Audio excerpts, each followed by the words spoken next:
నమస్కారం. మరి ఈరోజు నేను ముందుకు వచ్చాను. మనం ప్రతిరోజు చెప్పుకుంటున్నట్టుగానే ఇవాళ మనం చెప్పుకోబోతున్న మరి ఒక రాశి అంటే గురుడు రాశి మారాడు కదా. మరి గురుడు రాశి మారినప్పుడు మనకి మే 15 నుంచి దాదాపుగా నెక్స్ట్ ఇయర్ దాకా ఆయన మిథున రాశిలో ఉంటాడు. జూన్ 2 దాకా దాదాపుగా. ఈ మధ్యకాలంలో కూడా ఆయన మళ్ళీ కర్కాటక రాశిలో కూడా 3 నెలల కాలంలో వెళ్ళడం, మళ్ళీ అక్కడ ఉన్నప్పుడే వక్రించడం, మళ్ళీ వక్రించి వెనక్కి రావడం, మళ్ళీ అక్కడి నుంచి మళ్ళీ మిథున రాశిలోకి వెళ్ళడం కొన్ని కామన్గా ఉంటాయి. మధ్యలోనే మనకి మూఢాలు రావడం ఇవన్నీ కూడా.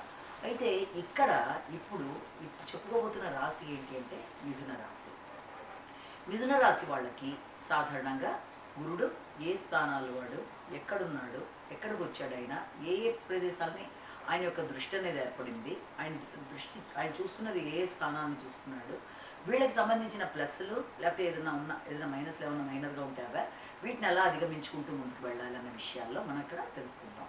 ఇది తెలుసుకోబోయే ముందు మనం ముఖ్యంగా ఏం తెలుసుకోవాలంటే, ఇది కామన్గా చెప్తున్నది కనుక, అంటే అన్ని మిథున రాశి వాళ్ళకి కూడా వర్తించేది అయినా కామన్ అంటే వ్యక్తికి వ్యక్తిగత జాతకం చెప్పేటప్పుడు నడిచే దశలు అంతర్దశలను కలిపి చూసుకుంటూ వెళ్తారు. గోచారరీత్యా ఫలితాలు చెప్పేటప్పుడు ఇక్కడ గోచారరీత్యా ఫలితాలు చెప్పేటప్పుడు కామన్గా అందరికీ కలిపి చెప్తున్నట్టుగా ఉన్నా కొందరి విషయంలో అది జరుగుతుందని, కొందరి విషయంలో అదేంటి అలా ఉంది అనుకోవడానికి లేదు. ఎందుకంటే ఇప్పుడు ప్రధానంగా ఎవరికైనా నడుస్తున్న దశల్లో ఒక జన్మకుండలు ఏర్పరిచినప్పుడు వాళ్ళకి వేసిన యొక్క ప్లానెట్స్ 9 ప్లానెట్స్కి ఎక్కడెక్కడ ఏమున్నాయన్నది అవి స్థిరంగానే ఉంటాయి. కానీ ఈ గోచారరీత్యా ఫలితాలు మాత్రం మారుతూ ఉంటాయి. ఏ విధంగా మారుతాయి అనేది మనం తీసుకున్నట్లయితే ఇక్కడ ప్రధానంగా తెలుసుకోవాల్సిన విషయం ఏంటంటే 9 ప్లానెట్స్ వాటన్నిటి యొక్క మూమెంట్ ఒకే రకంగా ఉండదు. అందరికంటే చాలా ఫాస్ట్గా తక్కువ టైంలో తిరిగిపోయింది. మనం చంద్రుడిని తీసుకుంటే 2.5 days అలా జరుగుతుంది కొన్నిసార్లు, ఇంకొంచెం. అలాగే మనం ఈ యొక్క శని భగవానుడిని తీసుకున్నట్లయితే అది ఒక రాశి నుంచి మరొక రాశిలోకి మారడానికి మనకి దాదాపుగా 2.5 సంవత్సరాలు ఏర్పడుతుంది.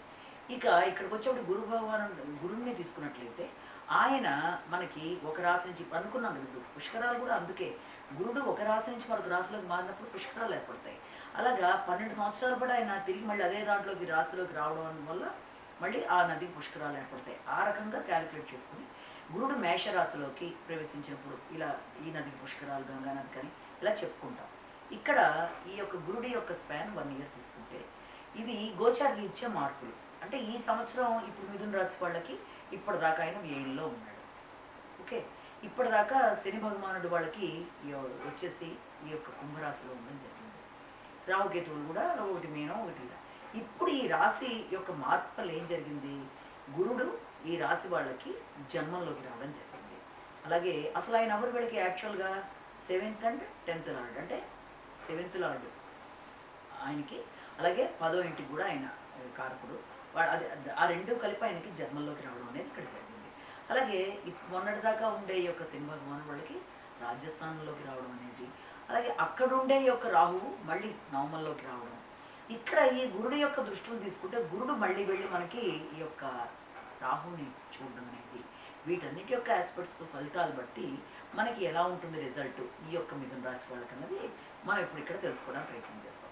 జనరల్గానే మిథున రాశి వాళ్ళ గురించి కామన్గా ఒక 2-3 విషయాలు క్యారెక్టరిస్టిక్స్గా తీసుకున్నట్లయితే వాళ్ళు ఏ విషయంలోనైనా సరే డ్యూయల్ నేచర్ అనేది ఉంటుంది. అంటే మనసులో ఒకటి అనుకున్న కంప్లీట్గా ఒక నిర్ణయానికి రాలేరు ఏ విషయంలో కూడా తొందరగా. అంటే వాళ్ళకి ఆలోచనలు బాగుంటాయి, తెలివితేటలు ఉంటాయి, మంచి స్కిల్స్ ఉంటాయి, ప్రావీణ్యం అన్ని విషయాల్లో ఉంటుంది. ఏ విషయంలోనైనా చక్కగా వాళ్ళు మధ్యవర్తిలా మాట్లాడి ఏ పనైనా నిర్వర్తించగలరు. ఒకళ్ళని కష్టపెట్టాలని అనిపించదు. వీళ్ళంతవరకు అందరితో ఫ్రెండ్లీగా ఉండడానికి ఎక్కువ ప్రయత్నం చేస్తారు. ప్రతి విషయాన్ని చాలా చక్కగా ఎనలిటిక్ చేస్తారు.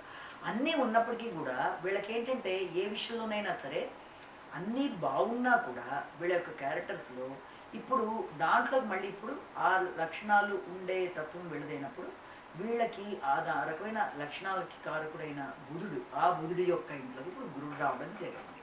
గురుడు ఎప్పుడైతే వీళ్ళకి రావడం జరిగిందో వాళ్ళ యొక్క లగ్న రాశిలోకి ఎప్పుడైతే గురుడు వచ్చాడో దాన్ని బట్టి వీళ్ళకి ఉండే ఫలితాలు, గురుడు చూసే దాన్ని బట్టి ఇచ్చే ఫలితాలు ప్లస్లు మైనస్లు కూడా కొంతవరకు మనం తెలుసుకోవడానికి ప్రయత్నించేద్దాం.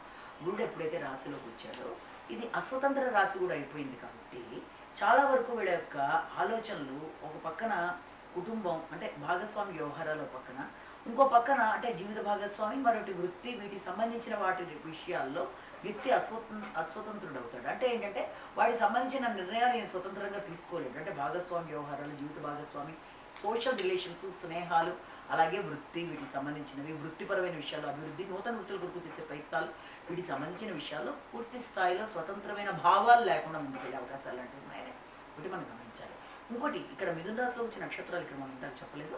మిథున రాశిలో వచ్చిన నక్షత్రాలను కూడా ప్రధానంగా తీసుకున్నట్లయితే మనం మృగశిర, ఆరుద్ర 4 పాదాలు, పునర్వసు 3 పాదాలు. అంటే మృగశిర 3, 4 పాదాలు, ఆరుద్ర 4 పాదాలు, అలాగే ఈ యొక్క పునర్వసు 1, 2, 3 పాదాలు. వీళ్ళందరూ కూడా మనకి మిథున రాశిలోకి వస్తారు.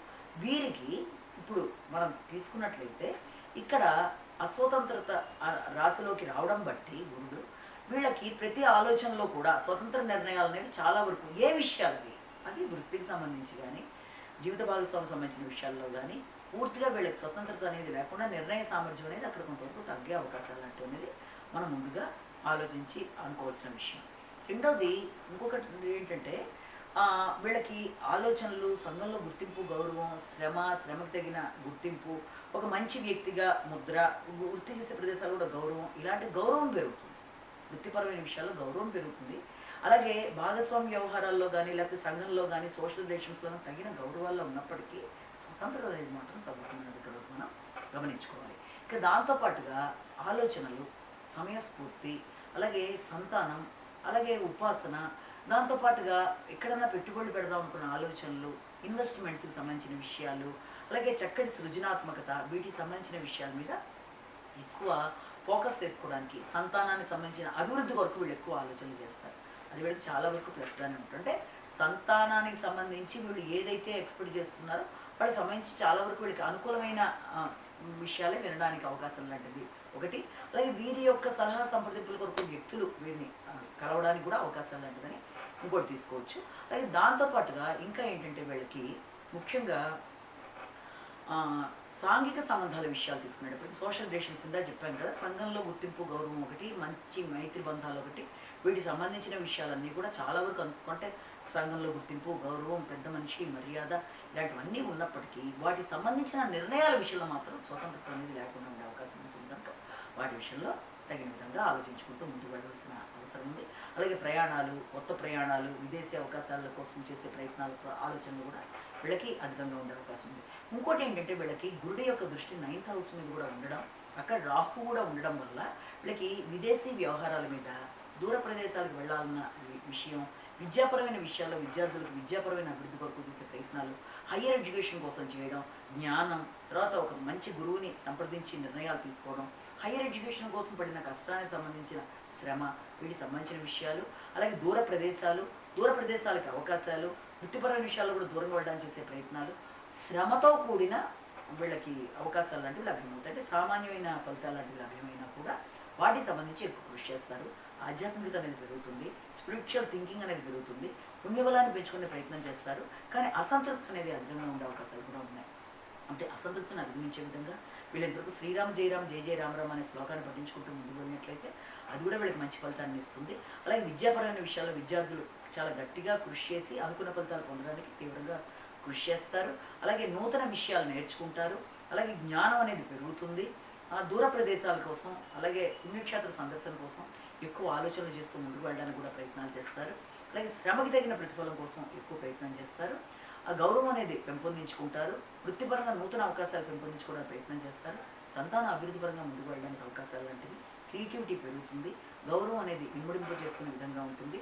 సాంఘిక సంబంధాలను నిలబెట్టుకునే విధంగా ఒకటి జాగ్రత్తలు తీసుకుంటూ, అంటే దాంతోపాటుగా జీవిత భాగస్వామితోనూ వృత్తికి సంబంధించిన విషయాల్లోనూ స్వతంత్రత అనేది కొంతవరకు తగ్గుతుంది. కాబట్టి అంటే వాళ్ళు రిలేటెడ్ డెసిషన్స్ తీసుకునే విషయంలో స్వతంత్రత అనేది కొంతవరకు తగ్గుతుంది కనుక ఆ విషయంలో తగిన విధంగా చూసుకుంటూ ముందుకు పెడుతూ వీలైనంత వరకు ఇక్కడ మీరు కూడా చేయవలసింది ఏంటంటే దత్తాత్రేయుడికి సంబంధించిన శ్లోకాలు కానీ, శ్రీదత్త శరణమ్మ అనే శ్లోకాన్ని పట్టించుకోవడం కానీ, అలాగే దాంతోపాటుగా ఏదన్నా మీకు ఇష్టమైన మీ యొక్క మనసుకి నచ్చిన మందిరాలు సందర్శించుకోవడం, ఇవన్నీ చేసుకుంటూ ముందుకు వెళ్ళడం అనేది కూడా చాలా వరకు అనుకూలతల్ని చూపిస్తుంది కనుక ఆ విధంగా మీరు మార్పులు చేసుకుంటూ ముందుకు వెళ్ళడం అనేది కూడా చాలా వరకు బాగుంటుంది. ఏది ఏమైనప్పటికీ మీ యొక్క మంచితనం, నలుగురితో మీరు కలిసిపోయే విధానం, అందరితో కూడా చాలా నవ్వుతూ నవ్విస్తూ వాళ్ళతో వెళ్ళే విధానం కానీ, చక్కగా అన్ని విషయాల్లో మీకు ఉండే జ్ఞానాన్ని కానీ, వాటికి సంబంధించిన విషయాలని వృద్ధి చేయడానికి అవకాశం కూడా, అంటే మీ జ్ఞానాన్ని, మీ ఆలోచనలని, మీ మానసిక వికాసాన్ని మొదలైన వాటిని అభివృద్ధి పరిచే కోణంలో ఇప్పుడు గురుడు మీకు సహకరించడానికి కూడా అవకాశాలు అనేవి అధికంగా ఉన్నాయని ఇక్కడ గమనించుకోవాలి. నమస్కారం.